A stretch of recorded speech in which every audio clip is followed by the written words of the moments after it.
Hi, this is BCSGA Director of Student Activities, Perla Villegas, and I have two speakers with me, Samantha Polito. Hi, everyone.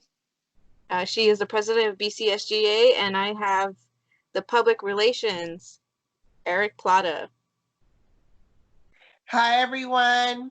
So this is going to be the first of our podcast series, and we are going to talk about the election ballot that is happening this spring 2020 for you students to be voting on. So the date for ballot voting is going to be done online, and the date is April 13th, and it is going to go through the week and end on Thursday, April the 16th. So make sure you guys are logging on your Inside BC and checking web banner where it'll say to click for the ballot and to cast your vote. Besides that tidbit of information, Samantha Polito, let's go ahead and start talking about the BCSGA ballot. Okay, so hi, everyone. Like Perla said, I'm the president of BCSGA. So, as some of you may know, throughout the ballot, we are able to put bills that will increase the price for certain programs within BC, such as the Student Health and Wellness Center, and create even the transportation fee. Spring 2019 elections, we did have the transportation fee on the ballot, and that failed by about 100 votes. It was very close. The transportation fee for last year would have included the current transit services, the Get Bus services, and the shuttle services that take you to campus. Unfortunately, we did lose the bill according to the students' vote because it does have to go through the students' vote to be enacted officially. And that fee would have been a mandatory fee. Well, we have been working on it throughout this past year to revamp it and to bring it back into the spring 2020 elections. And it will be on the ballot this year, the transportation fee. We are trying our hardest to get this fee lower than $21. Anything above it, we see that there's no purpose to that because that is a high price for community college students. And we'll see this on the upcoming election. This is a mandatory fee. So far, the BCSGA Senate are still discussing the resolution. We're still coming up with a price, but we don't want it to exceed at least $20, $21 around there. We're trying to get it lower, as low as we can get it. So far, I'm on a committee where we are discussing the student transportation fee with the Get Bus services and 2 shuttle services. So far, we are still going through the process. So I encourage everyone to come to our Senate meeting that is April 1st at 4 p.m. That will be our Senate meeting. It will be via Zoom, and you are able to hear what the senators vote upon the transportation fee because it will be going for a vote. And then if they vote yes, then it will go onto the ballot. If they vote no, then it won't be on the ballot and you won't see it. The next bill that I want to talk about is the student health fee, which will be an increased price for the student health fee.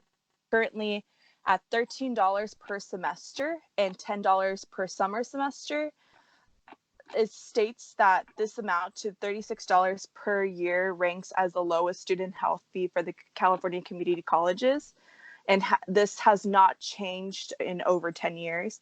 So we really want to change this because our student health center currently is underfunded and they don't have enough funds to allocate money for more advisors and I want to say more student workers within the department and also nurses and mental health providers.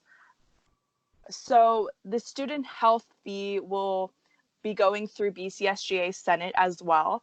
And the bill will go through them. And if they choose yes, then it will be on the ballot. If they choose no, it won't be on the ballot. For the student health fee, we are increasing the price for $21 for fall and spring semesters. So it will be per semester you pay $21. And then for summer semester, you will be paying $18. Again, this will be going through the Senate. So if they approve of it, then it will go on the ballot. It's always Bakersfield College student body's voice. So you are able to vote upon what you would like. So you will see this on the ballot. And if you utilize these services, I highly recommend you pay for these services. It helps so many students on the Bakersfield College campus.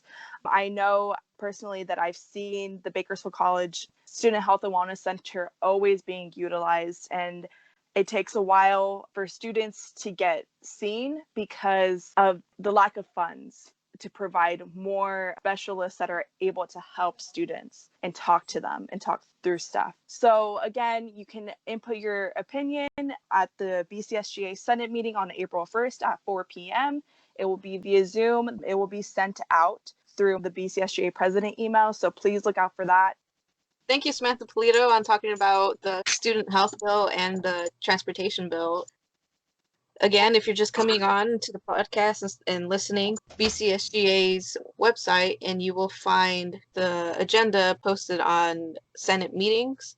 And there you can also see the link to the Zoom conference call. And that way you can also be part of the public listening in on what is happening right this moment. So again, for those listening to the podcast, Senate meeting will be on April 1st, Wednesday, and it'll be at 4 p.m. Thoughts about the student health bill, just elaborating again on what Samantha Polito talked about, is this increase, it'd be essential for students and for Bakersfield College, mainly for the fact that this increase would allow for more resources to be expanded outward. So right now that we're paying $13, it's only paying for, I believe, 4 counselors that we have. That's mostly on our main campus. I'm not sure if there's any counselors or even a health and wellness center in Delano, but with this increase, there will be a student health wellness center at our other satellite campuses, not just our Panorama Drive main campus. So make sure you read these resolution bills and you think about it, and yes, it'll be a charge to you that you would have to pay, but again, think about previous semester, whether it be your first or if you've been coming to BC for a while. Make sure you take that into consideration about how you've been feeling mentally. I want to bring this into discussion about these bills because, right now we're just explaining them and what they are. But I remember last year, specifically with the transportation bill, many students at BC, they didn't want to pay the bill because first, some of them didn't get financial aid, and that they didn't have the sufficient funds to pay an additional fee than what they pay already right now overall every semester that they register or that they register for classes.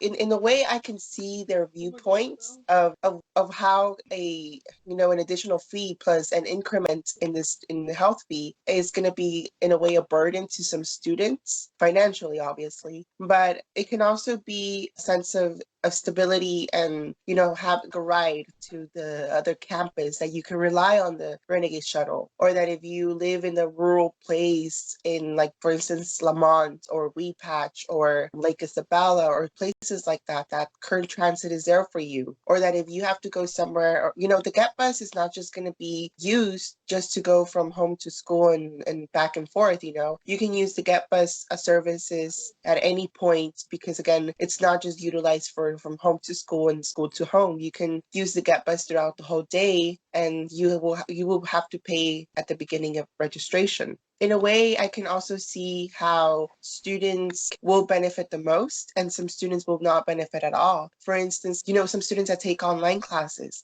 I guess those are the ones that the disagreements are going to rise mostly from, because students who take online classes either don't come to BC at all, or they just like doing things through a virtual way, and it's comprehensible. They like the online process, and that's very much understandable. But again, what if one day you do need that transportation, like through a bus, or you need to, or like say that you don't have a health care, like say maybe you are a dreamer, or DACA recipients do get, I believe, don't quote me on this, but I believe they do get health care. But what if you're a student who doesn't have health care out of whatever your circumstances? The increment in the health fee is going to be beneficial to you and hopefully to your friends at BC. And if we look at right now at the situation we're going through with the COVID-19, we don't know how could it have changed the situation that we're going through right now. There's a lot of outcomes, right? That if we had applied this fee earlier,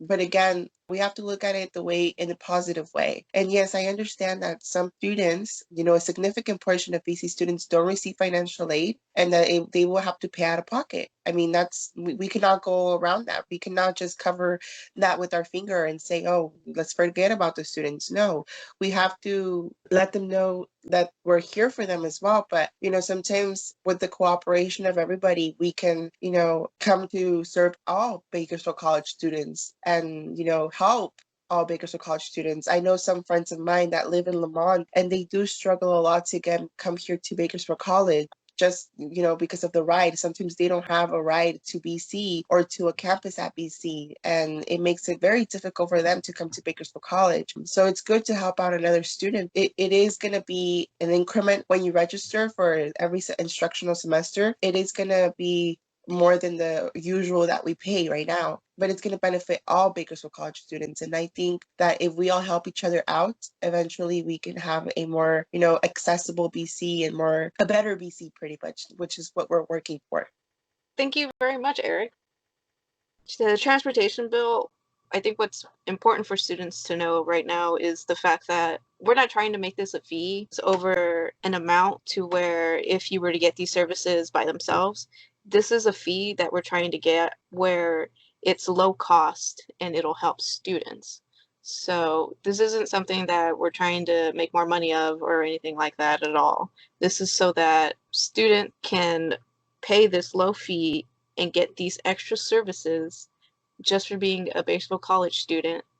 And again, this is for you to be able to go to your classes at the main Panorama Drive campus or to go to the Southwest or even downtown at the Well Institute. But besides taking public transportation for your classes, you can use the public transportation to go grocery shopping. You can go to Walmart or Winco. You can go and use public transportation for your doctor appointments, stuff like that. I do agree with you, Perla. I very much agree with you in that portion that you can do more than just go to school with the transportation bill. You can go and maybe even go to work, But yeah, pretty much. So you can do all that. You can go out, be with friends once the COVID-19 situation goes away, hopefully very soon. But yeah, I mean, the transportation bill is benefiting you in your whole personal life and overall life, not just in your school or educational life. It can have a great impact in your personal life if we do decide to vote yes on the bill, the transportation bill, and on the health bill. Speaking about the COVID-19 and how we can use public transportation to go see our friends, that reminds me of that very funny Harry Potter meme where it's Lord Voldemort and he was like, it's been 13 years since I've last been with you, my friends, but it feels like only just yesterday. Yeah, that hopefully it doesn't take 13 years. Hopefully. Some quick humor out there. Samantha. Yeah. Eric talked about how students felt about the transportation bill and how some, being mainly those that don't receive financial aid and those that are strictly online, would feel the most. Well, it will affect students because they would not want to pay for this fee. Some students don't even use transportation or the shuttle services that we did provide last year. But I do want to point out that there are students on our campus that do use these services for the Get Bus and the Current Transit. And for the Get Bus, it costs $45 per month and then $540 annually to have a bus pass for the Get Bus services. So if we were able to implement this transportation fee, the savings would be around, I believe, like $400 to the student who uses the Get Bus services. But all services are ADA compliant and bicycle accessible.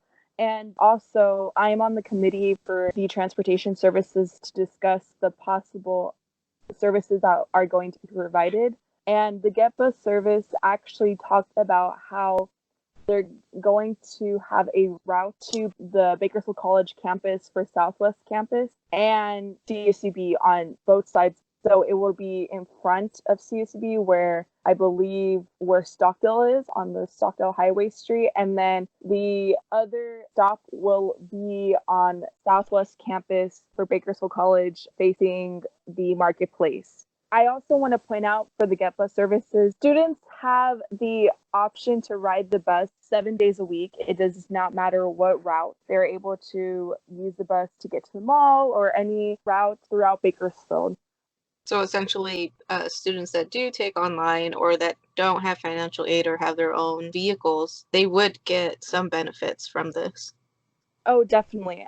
For example, you're able to save more money on gas. You can take the bus. I know that students are saying that the wait for the buses would just take long. I see it kind of as an advantage. You can get to campus sooner and you can possibly study for a class or finish up homework. Also, I heard from our BCSGA Vice President, Danny Escobar, that he uses the current transit, and while he does do homework, so he sees it as a beneficial factor. He does have a car, but he chooses to take the current transit since it saves him money on gas, and also he's able to finish homework on his way to school. I understand that students don't want to possibly pay this price. Think about how this can benefit your classmates that are wanting to finish their education and get their degrees just like everybody else on the Bakersfield College campus. That is our main goal. And I really hope this helps all students benefit from this. I know I'm going to benefit from the Get Bus services. It provides me an option to possibly get to campus faster in a cheaper cost because I have spent so much money on gas. And also, I'm afraid to pay for that $45 monthly pass fee because it seems kind of costly. I would definitely take advantage of this service. Thank you, Samantha. I have a question, President Polito. Okay, what's up? So if the transportation bill does pass, when can we start accessing, the transportation services? So you can start accessing them the first semester that you pay for them. I believe at registration, when you're registering for classes, if this passes, it would be placed on your registration list of your fees and you would have to pay it. And then right then you're able to Get Bus services right then and there, or the services that are going to be part of the transportation fee, this ballot. So it just depends on if the students are going to pass it or not this semester. If they do pass it, then it will be enacted, I believe, this fall or next spring. We will be notifying students through email when this will be enacted. We won't blindside anyone about this fee. They will know about it. I'm trying to also put out more information once Senate goes through it in case the student body is interested still. It's also for promotion for the ballot. But we're trying to get as many votes as we can get for this spring elections. I know everything going with the coronavirus that this might not have a good turnout for the BCSGA spring elections ballot for 2020, but I have hope. I really hope that through social media, through this podcast, we're able to get to students and get their opinion on this transportation fee and on student health and wellness fee, because it does benefit a lot of students. I heard so many students say, we want an easy way to get to campus. We want an easy way and a cheap way to get to school because that's the only problem is transportation. And this transportation would help a lot. So as soon as we get the ballot vote, then we're able to enact it. Again, I would just highly suggest whoever is listening, students, faculty, or staff, there's a lot of benefit to this because there are a lot of students that do take the bus and that's their only form of public transportation. Some of the months, students aren't able to pay for the $45 fee every single month for the bus pass. So if they aren't able to pay for it, then they aren't able to get to campus. They aren't able to finish their classes. They aren't able to get their degrees and they aren't able to succeed for their future. So we're just trying to help as much as we can. So this is the mandatory fee, but I do see a lot of benefit in this, and I hope the student body votes yes, so we are able to help the entire student body. Thank you, Samantha Polito. You're welcome. So with those bills being in the 2020 spring ballot that BCSGA will be putting out online, there is also going to be BCSGA positions in the executive and legislative that have candidates right now. And if Samantha Polito could please introduce each one by their name. Okay, awesome. I'm gladly going to. So the candidates for BCSGA president that are going to be in the spring 2020 elections, the first one is Jian Gaitao. His major is psychology. His involvement on campus is through BCSGA, Lupe Club, InterVarsity, Ag Club, Free Law Club, and Pi Theta Kappa. The second candidate for president is David Linton. Major is music and biology. His involvement on campus is through the college choir and Renegade Men's Choir. The third candidate and final candidate for the president position for BCSGA is Alex Mitchell. His major is anthropology, and his involvement is NAACP and the Board of Association of Realtors. Going on to the candidates for BCSGA Vice President, there are two candidates. The first candidate is Danny Escobar. His major is plant science. His involvement is BCSGA, Ag Club, and Free on the Outside Club. The second candidate is Emma McNellis. Her major is philosophy. Her involvement on campus is BCSGA and Interclub Council. There are two candidates for senator. The first one is, excuse me if I mispronounce this. First candidate is Vladimir Dumont. Major is biology. The second candidate is Daniela Martinez. Major is construction management. Her involvement is BCSGA and Community Colleges Complete Count. There is only one candidate for the KCCD student trustee position. Their name is Raven Acosta Webb. Their major is communications. Their involvement is BCSGA and California Pinups and Patriots. And for the ballot measures, I just want to repeat them. For the 2020 BCSGA elections ballot measures may be in place on the ballot are the measures H, student health fee increase, and measures T, implementation of the student transportation fee. And that concludes what's on the ballots for the candidates and for the ballot measures. Thank you, Samantha Polito, president of BCSGA.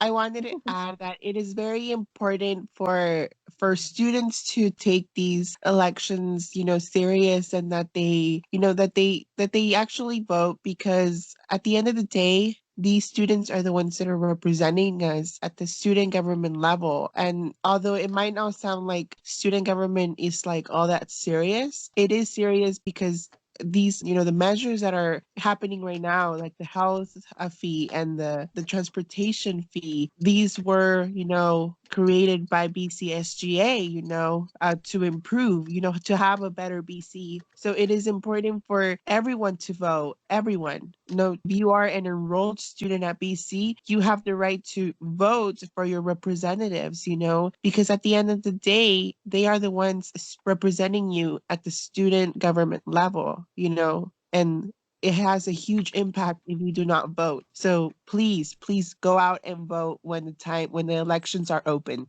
Yes, I completely agree with it. It is so important that you vote for our elections. As you can see, there's multiple candidates for our president and vice president positions. So I would personally go through each one and read about your candidates. These are the people that are going to represent you, not only on the campus-wide level, but we do represent the whole entire Bakersfield College campus, the student body on the district-wide level, the local level, the statewide level, and the national level.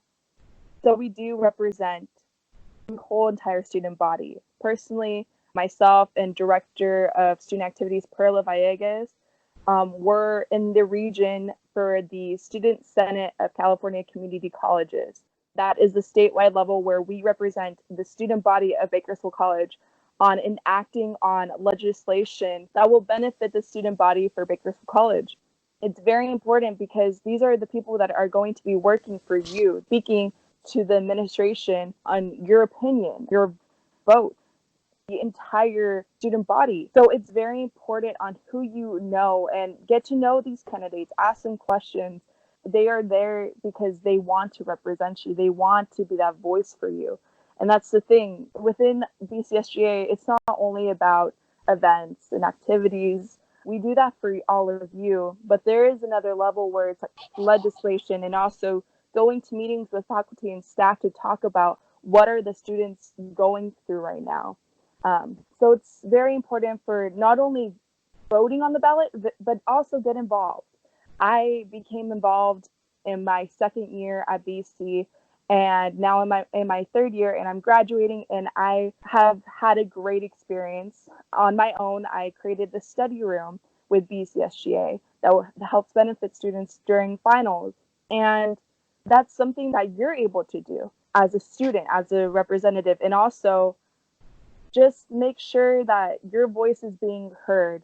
If you think it's not, then you be that voice for the people that you know that aren't being heard. Be that voice on our campus because we are BC. As President Christian has always said, as everybody has always said in our campus, we are here together, working together to create a better future for BC and for ourselves. Preach, Samantha, preach.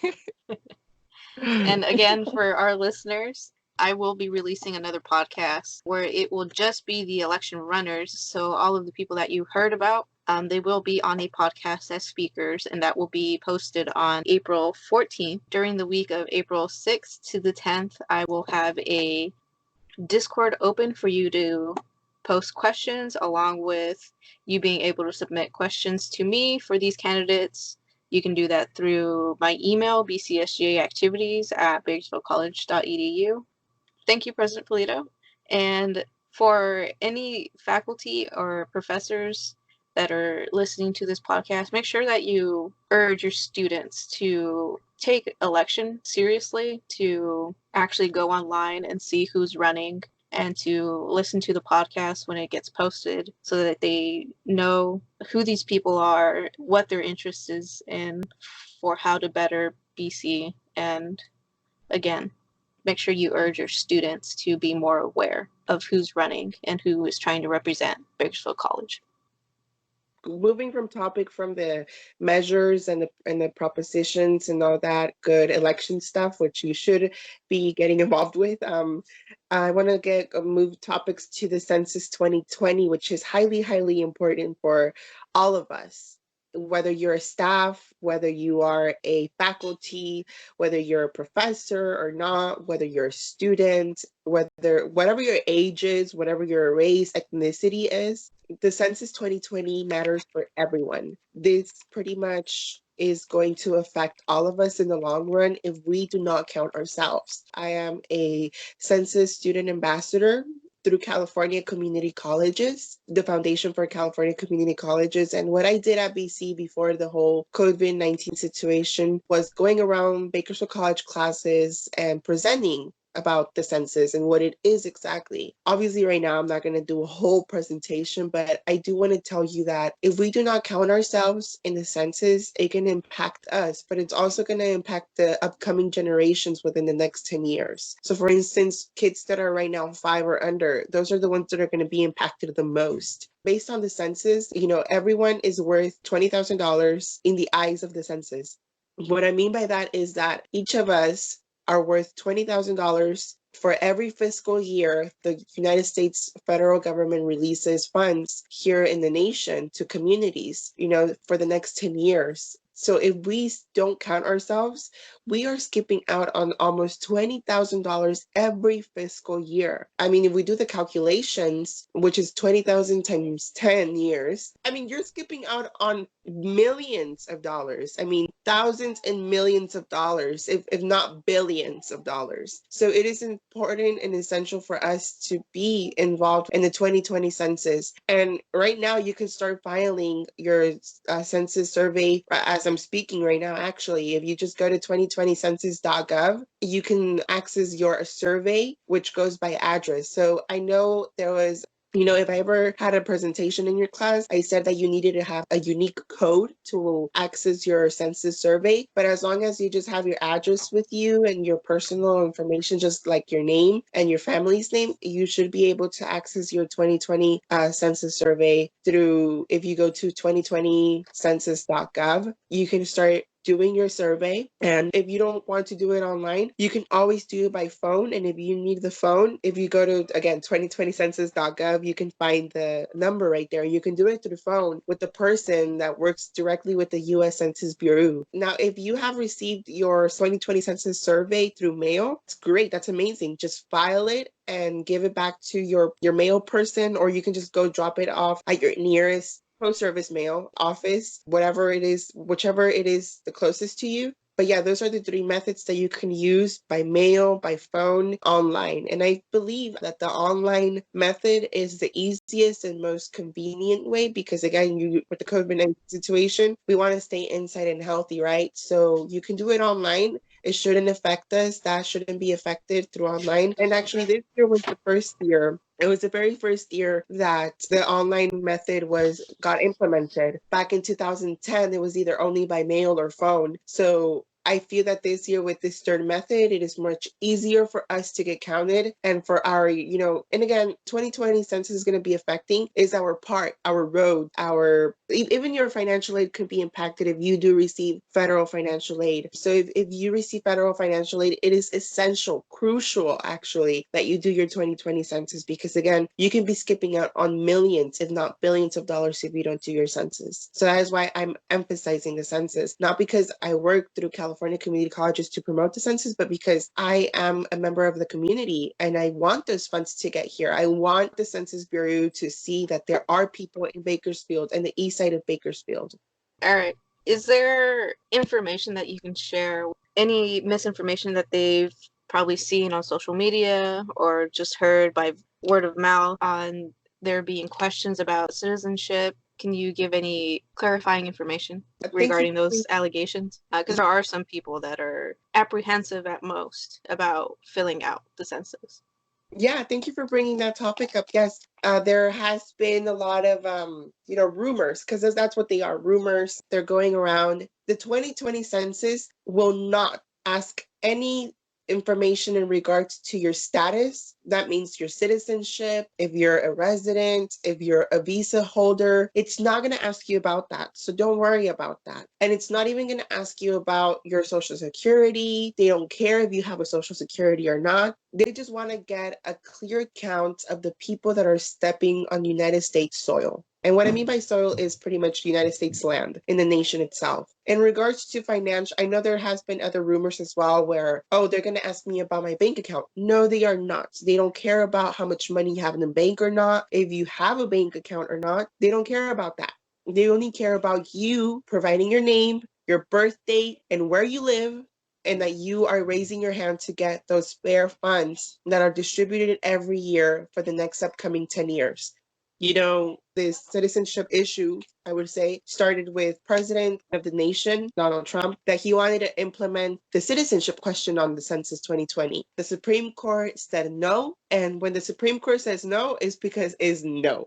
Supreme Court is the one that reviews the Constitution, and the Constitution clearly states that there has to be an enumeration of the people. If the Supreme Court did not allow the president to include the citizenship question, is because there is going to be no citizenship question in there. So rest assured that your information is confidential, that is held by the 2020 census very, very serious and confidential. It will not be shared to anybody, no agency, corporation, nothing like that. They just want to get that survey, for the demographics. And again, to give out the fair funds that they give every fiscal year for the next 10 years.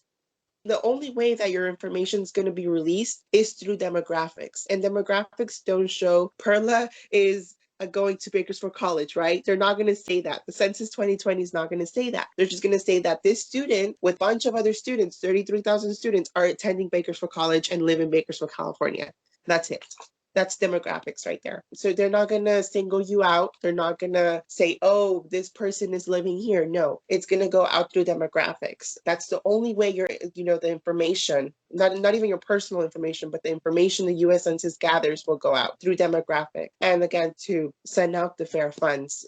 No citizenship question or status question, so don't worry about that. You do not have to provide your social security number, and there will be no financial status question, meaning bank, if you have a bank or not, if you have assets, if you have loans, nothing of that. It just wants your simple, basic information. Thank you again, Eric. As our census ambassador, very vital information for our listeners to hear.